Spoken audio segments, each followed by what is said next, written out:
Today my adventure begins right here in the town of Milledgeville, Georgia. And I have stopped in this area on my commute back to North Carolina to check out the Central State Hospital. It was once the largest mental hospital in the world, and it remains one of the most haunting and historical important sites in the state of Georgia. Well, good morning, my friends. Welcome back to the channel. Hitch, hiking, Yeti here. Thank you so much for joining me today. This is going to be a fun little adventure, I think. This campus, I drove in here. This place is huge. This is like big enough to be a town in its own right. But my plan today is to talk a little bit about the history that I read about online. I found it very interesting. And it also is very fascinating how old this campus is, this hospital, because it dates back to the mid 1800s. So that's what we're going to be doing, history, and we're going to explore the campus a little bit. Now there is a lot of like fences up here and there and places, it's like no-go zones. We're going to kind of stay on the outside of the buildings. We will not be able to enter any buildings today. And the ambiance of this fog at this place is going to be pretty cool, I think. It's going to make for a fun vlog. Thank you for hanging out with me. If you're ready, I'm ready. Let's go ahead and get started. I gotta say, with all these abandoned buildings and this one blinking red light, the ambiance is quite spooky. So the hospital opened in 1842 when Milledgeville was still Georgia's state capital. So the hospital was created during a period when many states were trying to reform the treatment of the mentally ill. Before institutions like Central State existed, many people suffering from mental illnesses were kept in jails, poorhouses, or chained at home.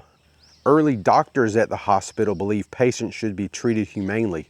Superintendent Dr. Thomas Green even removed chains and restraints from many patients that were here and promoted an institution as family approach. Over time, the hospital expanded into what was essentially its own city. By the 1960s, a campus had over 200 buildings and thousands of employees. They had farms, workshops, churches, even a train depot, a power plant, police force, housing for staff, and its peak, nearly 12,000 patients lived here. The hospital's history also has a very dark side.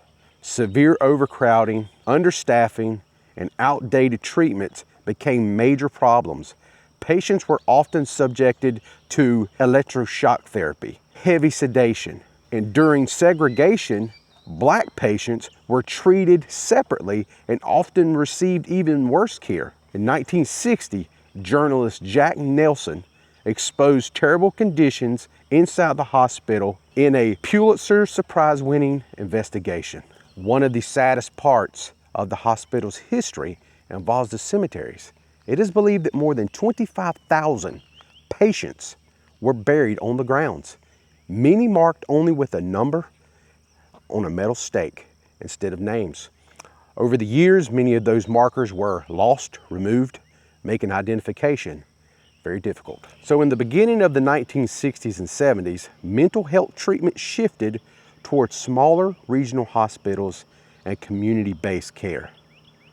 As patient numbers dropped, a bunch of the giant campuses were abandoned here. So today, parts of the Central State Hospital are still operating, but for most of the historic campus sites are abandoned and under redevelopment efforts. The site has become famous for eerie atmosphere, massive decaying buildings, and the tragic history. Tours are part of the campus, are sometimes offered through the Milledgeville Tourism Organization, but today that is closed. The museum is closed here on site, and my plan next is to kind of take you around, give you some names of these buildings, and hopefully, if the internet pointed me in the right direction, we're going to get to know what happened in some of these buildings, what went on in them. So if you're ready, let's go ahead and get touring around. We're going to do some of it on foot. I'm gonna have to do something on driving because like I said, this place is like its own city within a city. So it's very large. Okay, so the first building that I'm gonna show you is the church here on property. And it is pretty simply called Chapel of All Faiths.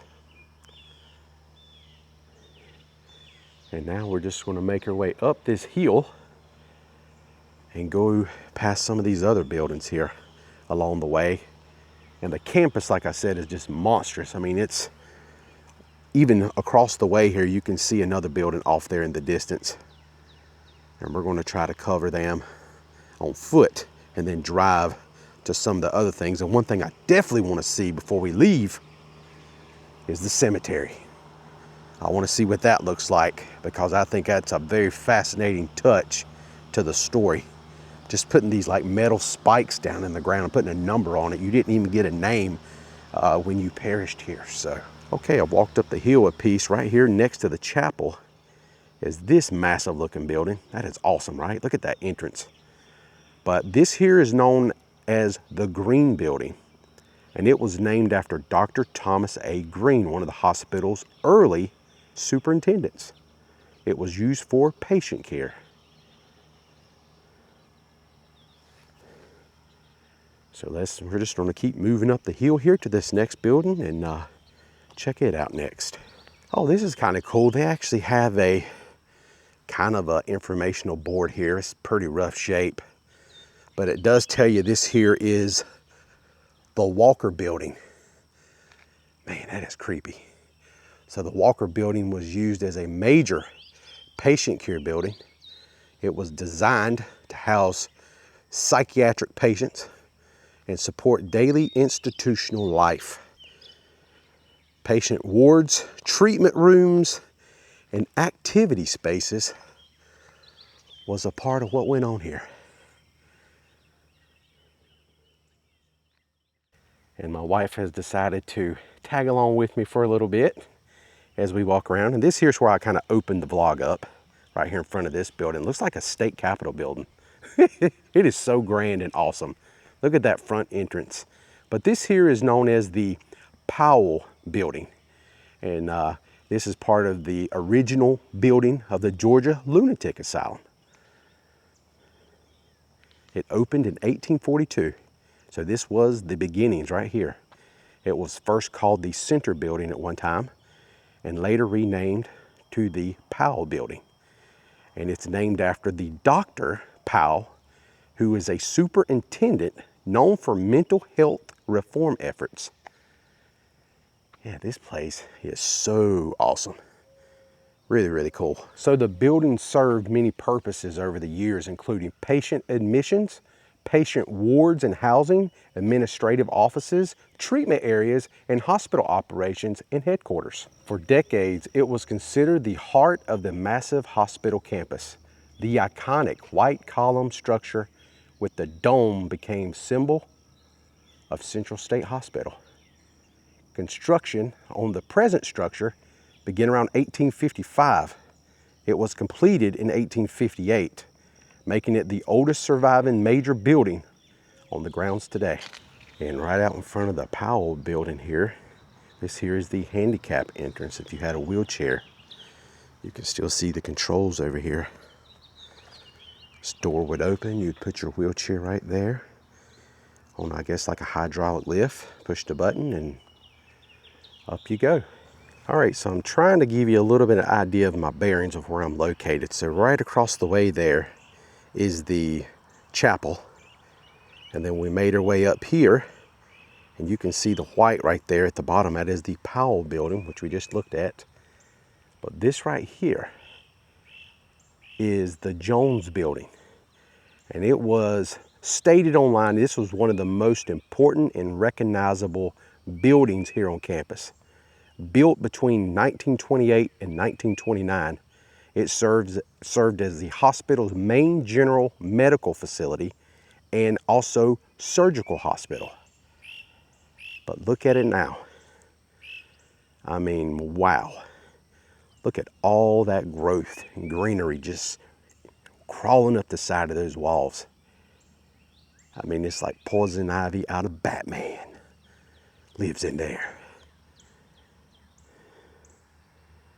Yeah, I gotta say that's a very impressive building. Also notice up there at the top of those columns, look at the artwork up there, the blues, the sunshine. That is pretty neat.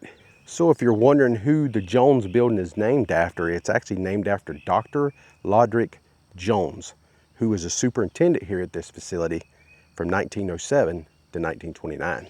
So this smaller building right here, I believe, is for the females. This is where the females would stay here on the hospital campus. And right behind it is an auditorium, which was, you know, more recent. I don't think it was actually a part of the hospital grounds back in the day at all. Way more modern. Okay, so I'm over here on the back side of the Jones building. Had to get in my car and drive over here. But this little neighborhood right here is where some of the employees that worked at the hospital lived. And as you can see, this whole little neighborhood right here we're about to kind of drive through is pretty much abandoned. Not a lot going on here at all. These old houses.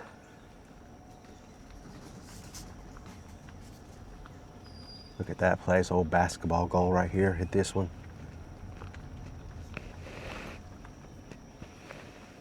Check it out.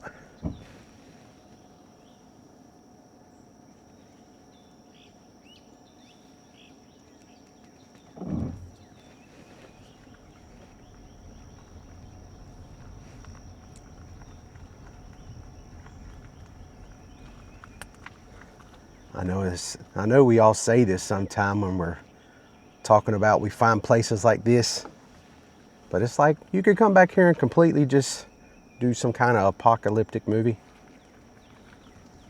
zombie movie or something. I mean, this is just unreal.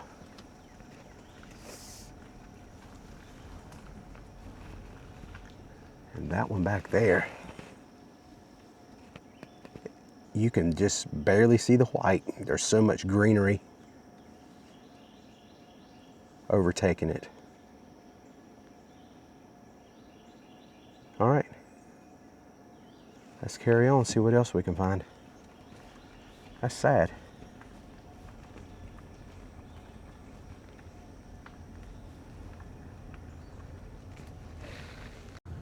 And this here is the back side of the Jones building. And it doesn't look much better than the front side.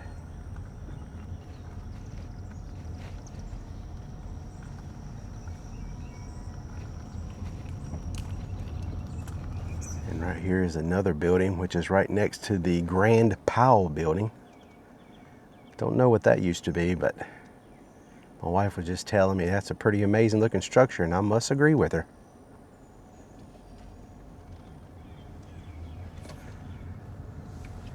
So definitely anyone watching this video today, if you know what this building used to be, don't be afraid to put it in the comment section down below and let us all know.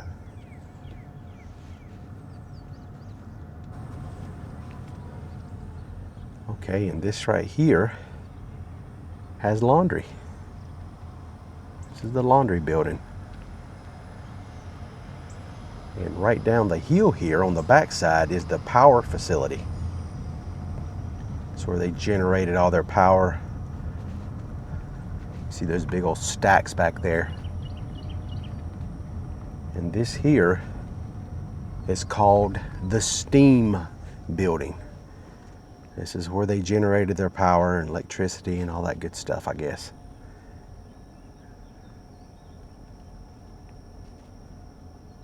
Yeah, that's pretty awesome. Pretty dang cool.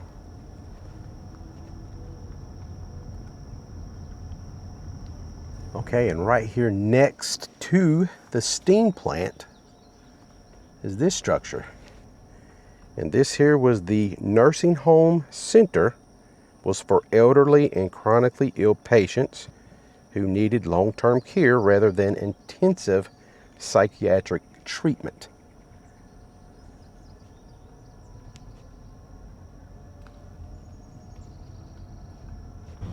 So I kind of show you guys what's going on here. So right here was the nursing, right here is the steam plant. And we're going to try going up this back road and see if we can get a little bit better shot of the steam plant on the backside. See what happens.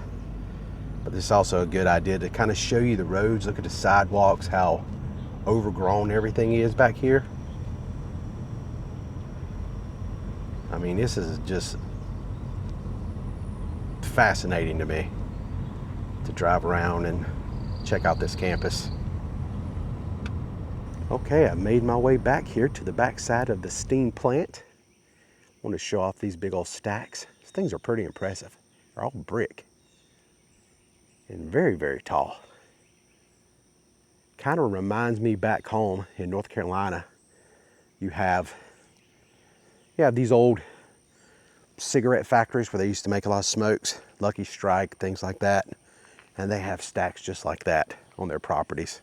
They're all dormant and abandoned now, but that's what that kind of made me think of. But now I'm gonna go ahead and head on to the cemetery, try to find it, see what it looks like. You know, just metal stakes in the ground with a number on it. Pretty interesting. You don't see that every day. So I don't know what this structure is right here behind the steam plant. Really couldn't find any kind of documentation or anything on it. But yeah, so all that being said, let's go find a cemetery and then we're gonna wrap the video up. It's been a good one today. Thank you for joining me. Okay, not too far from the old steam plant. Had to make a little turn and I come across this old place. And this might have been, I did read about a prison that was on property here. And I think that's it. That's what this used to be, because look at this guard shack right here. Yeah, I think this here is the prison, because I want you to see the front entrance to this thing. This place is spooky looking. Matter of fact, off into the distance, you can see those brick stacks that I was showing you over there close to the steam plant earlier. But look at all this barbed wire they got up here. Now, I realize this barbed wire and fencing is very, very new, but I think there's a good chance this used to be the prison on site. I believe. Why else would you need a guard tower, right? Not really sure about this spot. I just ran across it. I couldn't really find it on Google Maps. But yeah, definitely people have been going in this place and exploring, because the fence has been torn up and you can actually go through that door. So yeah, I'm not going to do that. I am not a trespasser. You know, if there's a trespassing sign up, I will not proceed past that sign. But yeah, not going in there. And I don't need no sign, by the way, even though there is a no trespass sign on that end where the guard shack is. I don't need one to go in there. That tells me all that barbed wire, that means stay out, don't go in. Okay, we're going to continue on now and see what else we can see back here. See if we can go find a cemetery. All right, I made my way over here to this historical marker. It says in 1997, a cemetery restoration began here that triggered a movement of memorialized patients buried at state psychiatric hospitals nationwide. After discovering nearby neglected cemeteries, some 25,000 people, members of the state consumer council, pledged to restore the burial grounds and build a memorial. A grassroots campaign raised funds to erect adjacent gate and display 2,000 numbered iron markers displaced from graves over the years. A life-size bronze angel was placed 175 yards to the south of here to serve as a perpetual guardian. So we're going to walk over here and check this out. And I thought I was going to a different location that I found online, and I actually drove right past here. But right here it is.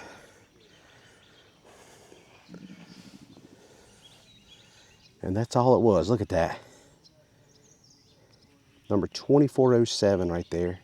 2697, etc. all the way down through there. Doesn't really look like they're any kind of numerical order neither. That is unbelievable right there. That is amazing.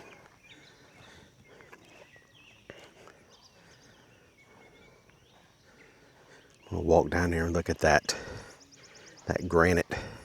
See what that has on it, see what it reads. Okay, so I walked over here to the monument in memory of our ancestor who remains lie in the grounds of Central State Hospital, Mary Frances Scott Parks. This was actually placed here in this location in love and memory of 2012.